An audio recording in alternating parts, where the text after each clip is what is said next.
Joshua 9.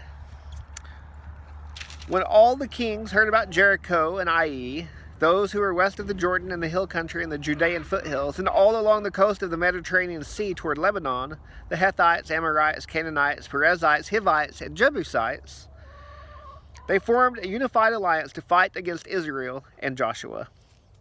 When the inhabitants of Gibeon heard what Joshua had done to Jericho and Ai, they acted deceptively. They gathered provisions and took worn-out sacks on their donkeys and old wineskins, cracked and mended. They wore old patched sandals on their feet and threadbare clothing on their bodies. Their entire provision of bread was dry and crumbly.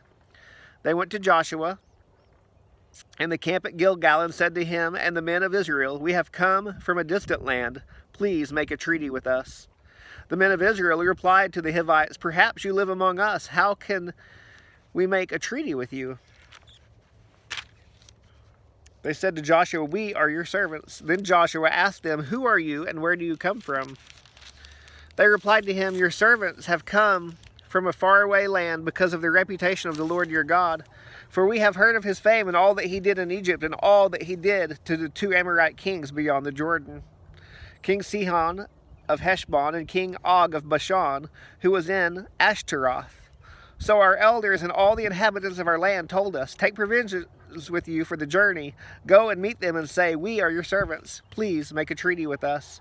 This bread of ours was warm when we took it from our houses as food on the day we left to come to you, but see, it is now dry and crumbly.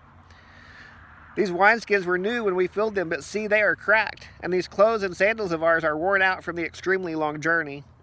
Then the men of Israel took some of their provisions, but did not seek the Lord's decision. So Joshua established peace with them and made a treaty to let them live, and the leaders of the community swore an oath to them. 3 days after making the treaty with them, they heard that the Gibeonites were their neighbors, living among them. So the Israelites set out and reached the Gibeonite cities on the 3rd day. Now their cities were Gibeon, Chephirah, Beeroth, and Kiriath Jearim. But the Israelites did not attack them because the leaders of the community had sworn an oath to them by the Lord, the God of Israel. Then the whole community grumbled against the leaders. All the leaders answered them, "We have sworn an oath to them by the Lord, the God of Israel, and now we cannot touch them.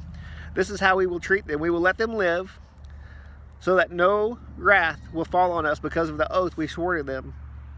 They also said, "Let them live." So the Gibeonites became woodcutters and water carriers for the whole community, as the leaders had promised them.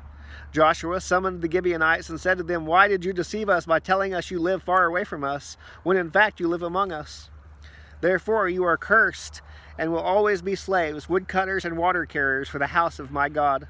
The Gibeonites answered him, "It was clearly communicated to your servants that the Lord your God had commanded his servant Moses to give you all the land and to destroy all the inhabitants of the land before you. We greatly feared for our lives because of you, and that is why we did this. Now we are in your hands. Do to us whatever you think is right."